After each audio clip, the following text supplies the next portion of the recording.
Mengejutkan, laporan TNI dari Lebanon. Terungkap mengapa Lebanon dibom.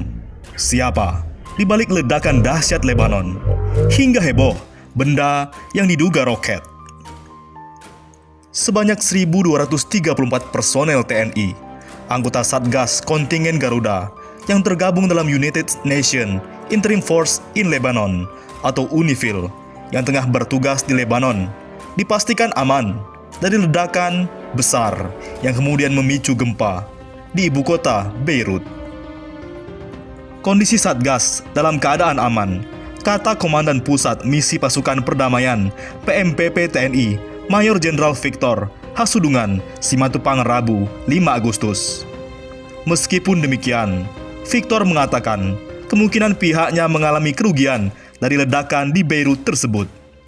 Kapal Satgas Maritim Task Force MTTF yang tengah bersandar di pelabuhan Beirut kemungkinan terkena imbas ledakan. Kapal milik NKRI Hasanuddin yang diparkir di pelabuhan kemungkinan terkena imbas ledakan, ujarnya.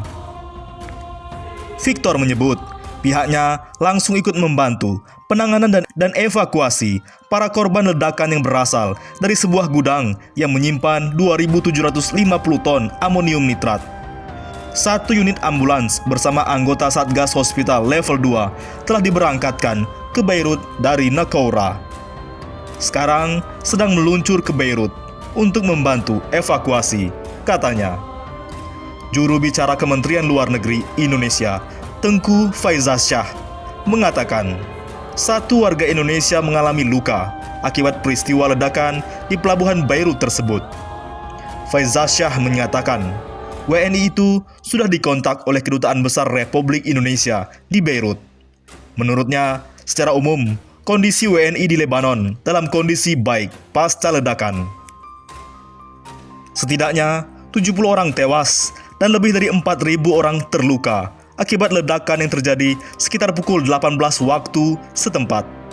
Pihak berwenang Lebanon menuturkan korban tewas dan terluka masih dapat terus bertambah, menyusul evakuasi dan penyelamatan masih berlangsung.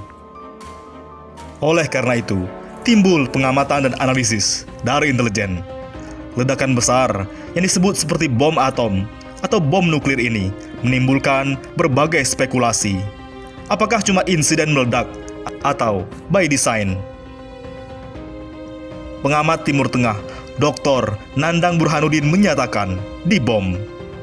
Mengapa Lebanon dibom? Pertama, demonstrasi besar-besaran menuntut Netanyahu mundur. Konflik politik dalam negeri Israel yang terus berlarut, maka perlu pengalihan isu. Kedua, demonstrasi besar-besaran di Lebanon karena krisis ekonomi.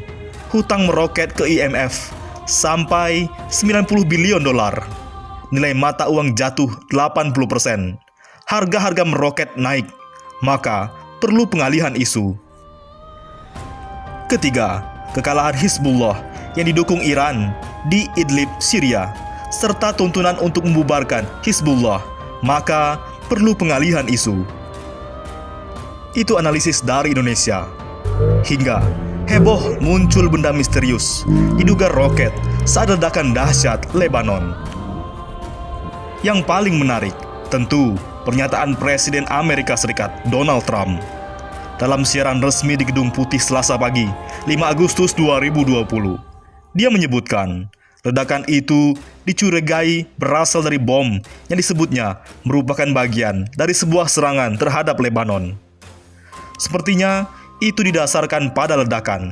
Saya bertemu dengan beberapa jenderal besar, kita dan mereka sepertinya merasa itu. Ini bukan semacam ledakan manufaktur, jenis sebuah peristiwa. Mereka tampaknya mengira itu adalah serangan. Itu semacam bom ya, kata Trump. Nah, setelah Trump mengeluarkan pernyataan itu, ternyata jagat maya dihebohkan dengan sebuah rekaman detik-detik ledakan besar itu terjadi. Dalam rekaman itu, ada sebuah benda misterius yang tertangkap kamera dalam posisi melayang dari langit mengarah pusat ledakan. Disebutkan bahwa benda itu mirip dengan sebuah roket. Karena dalam rekaman itu terlihat ledakan sangat besar terjadi setelah benda itu mendarat di lokasi ledakan. Pertama, api dimulai sebagai topeng untuk menyembunyikan serangan. Ini diikuti oleh ledakan sekunder, pukulan pertama ke kanan, dan pendaratan roket di sisi kiri. Termobarik yang mengakibatkan penghancuran pusat Hizbullah, gudang dan pabrik, serta gudang makanan, tulis akun Kentar Wolf. Sampai saat ini, belum ada keterangan apapun dari militer dan pihak keamanan Lebanon soal kemunculan benda misterius diduga roket itu. Memang, banyak pihak memiliki perkiraan serupa dengan Amerika Serikat, bahwa ledakan itu adalah sebuah serangan.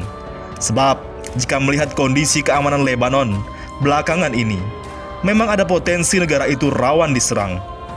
Dalam sepekan terakhir saja, telah terjadi peningkatan ketegangan dengan Israel. Malah di perbatasan kedua negara, terjadi beberapa kali bentrokan. Ada pula yang mengaitkan serangan itu mentargetkan pusat kekuatan Hizbullah di Lebanon. Hizbullah juga sedang jadi target Israel. Apalagi setelah dalam beberapa hari ini, milisi itu kerap melancarkan serangan ke wilayah negeri Yahudi. Jadi, siapa di balik ledakan besar Lebanon? Terungkap pada 2018 di sidang PBB, Netanyahu pernah perlihatkan peta Beirut dan tudingan nuklir. Lebanon Tengah terguncang oleh insiden 2 ledakan besar di pelabuhan Beirut yang terjadi tepatnya pada Selasa 4 Agustus kemarin. Ledakan besar yang disebut seperti bom atom atau bom nuklir ini menimbulkan berbagai spekulasi. Apakah cuma insiden meledak atau by design? Kalau diledakan, siapa pelaku dan dalangnya? Foto atas 2 tahun lalu, Perdana Menteri Israel Benjamin Netanyahu dalam pidato di PBB 27 September 2018 mengunggah peta Beirut dan menuding Iran dan kelompok Hizbullah mempunyai sebuah fasilitas nuklir rahasia di Beirut. Saat ini Israel dengan cepat menyangkal hubungan dengan ledakan. Bahkan, Israel menuding Iran selundupkan senjata ke pelabuhan Beirut. Duta Besar Israel untuk Perserikatan Bangsa-Bangsa, Dani Danon, menuduh Iran mengeksploitasi perusahaan sipil dan maritim untuk menyelundupkan peralatan pembuatan senjata ke Hizbullah di Lebanon. Ia mengatakan kepada Dewan Keamanan bahwa intelijen menemukan bukti bahwa pasukan Kudus Iran menggunakan pelabuhan di Beirut untuk melakukan pengiriman tersebut sejak tahun lalu. Pada 2018 hingga 2019, Israel menemukan bahwa barang-barang bekas pakai diselundupkan ke Lebanon untuk memajukan kemampuan roket dan rudal Hizbullah, ujar Danon dalam pertemuan dengan Dewan Keamanan PBB di Timur Tengah dilansir Times of Israel, Rabu 5 Agustus 2020. Danon kemudian memberikan kepada Dewan Keamanan PBB sebuah peta rute perpindahan Hizbullah yang mencakup pusat-pusat utama di Bandara Damaskus, pelabuhan dan Bandara Beirut, dan penyeberangan pembatasan resmi antara Suriah dan Lebanon, seperti penyeberangan Masna. Ia mengatakan, proses transfer itu telah nyata melanggar resolusi PBB 1701 yang mengakhiri perang Lebanon pada 2006 antara Hizbullah dan Israel. Meski demikian, Danon tidak merinci barang apa yang diperoleh kelompok teror melalui cara-cara ini, atau menyebutkan nama perusahaan di balik pengiriman.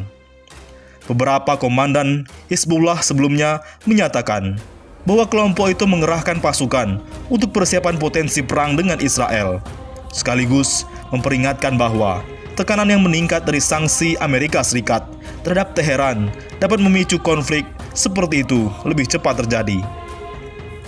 Bahkan, pasukan Hizbullah dikatakan sedang mempersiapkan perang di perbatasan Lebanon dan Suriah dengan Israel.